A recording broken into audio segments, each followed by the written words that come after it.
குட்கா வழக்கை சிறப்பு நீதிமன்றத்திற்கு மாற்ற பரிந்துரை செய்யப்பட்டிருக்கிறது. அண்மை செய்தியை பார்த்து வருகிறோம்.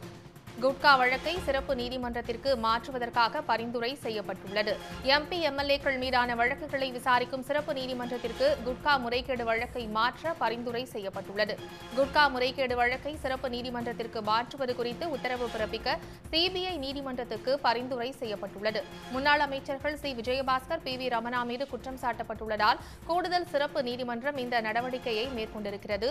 ஜூன் 19ஆம் தேதிக்கு ஏற்கனவே இந்த விசாரணை என்பது தள்ளி வைக்கப்பட்டிருந்த நிலையில் முன்னாள் அமைச்சர்கள் C Vijayabaskar, P V Ramana உள்ளிட்டோர் மீதான குட்கா வழக்கை சிறப்பு நீதிமன்றத்திற்கு மாற்றவும் பரிந்துரை செய்யப்பட்டிருக்கிறது. எம்பி எம்எல்ஏக்கள் மீதான வழக்குகளை விசாரிக்கும் சிறப்பு நீதிமன்றத்திற்கு குட்கா முறைகேடு வழக்கை மாற்ற பரிந்துரை செய்யப்பட்டுள்ளது. முன்னாள் அமைச்சர்கள் C Vijayabaskar, P V Ramana மீது குற்றம் சாட்டப்பட்டுள்ளதால் கூடுதல் சிறப்பு நீதிமன்றம் இந்த நடவடிக்கையை முன்னெடுத்திருக்கிறது. கூடுதல் விவரங்களை செய்தியாளர் ரமேஷ்குமாரிடம் கேட்கலாம். ரமேஷ்குமார், இந்த வழக்கு தொடர்பான கூடுதல் விவரங்களை பதிவு செய்யுங்க. தமிழகத்தில் தடை செய்யப்பட்ட குட்கா பொருட்களை லஞ்சம் பெற்று விற்க அனுமதித்ததாக சிபிஐ வழக்கு பதிவு செய்து விசாரித்து வருகிறது. இந்த வழக்கு தொடர்பாக முன்னாள் அமைச்சர்கள் C Vijayabaskar, P V Ramana, முன்னாள் டிஜிபி, சென்னை காவல்துறை முன்னாள் ஆணையர் உள்ளிட்ட மத்திய மாநில அரசு உயர் அதிகாரிகளுக்கு எதிராக கடந்த 2022ஆம் ஆண்டு நவம்பர் மாதம் சென்னை சிபிஐ சிறப்பு நீதிமன்றத்தில் குற்றப்பத்திரிகை தாக்கல் செய்யப்பட்டது. முன்னாள் அமைச்சர்கள், உயர் அதிகாரிகளுக்கு எதிராக வழக்கை விசாரிக்க ஒப்புதல் அளித்து தமிழக ஆளுநர் பிறப்பித்த உத்தரவும் தாக்கல் செய்யப்பட்டது.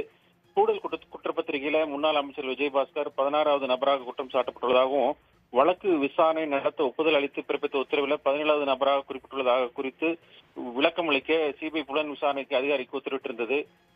இந்த வழக்கு சிபிஐ கூடுதல் சிறப்பு நீதிமன்றத்தில் இன்று விசாரணைக்கு வந்தபோது புலன் விசாரணை அதிகாரி தரப்பில் விளக்க மனு ஒன்று தாக்கல் செய்யப்பட்டது.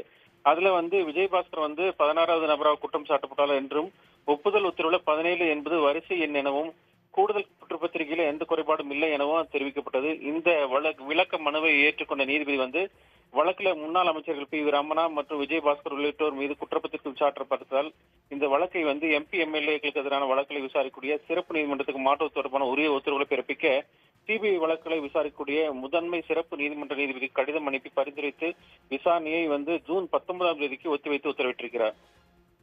உடனுக்குடன் செய்திகளை தெரிந்து கொள்ள சன் நியூஸ் பெல் ஐகானை கிளிக் பண்ணுங்க.